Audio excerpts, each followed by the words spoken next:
a lot as a kid, which afforded me the opportunity to meet wonderful individuals from many different parts of the country, and it also meant that I went to a lot of different schools.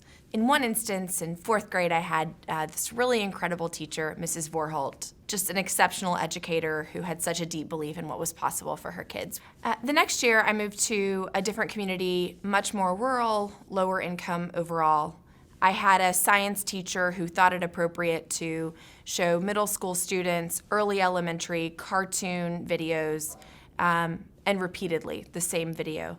Because I had had such an incredible educator the year before in Mrs. Vorholt and had built such a sense of what was possible for my own education, I was able to advocate for myself in that moment and knew what I was capable of and felt supported by an educator who had set me on a path of high expectations. It wasn't until college that I really understood, at least in part, what that difference was about, which is in America, too often we have different expectations for children based in large part on the communities that they grew up in or the zip code in which they live.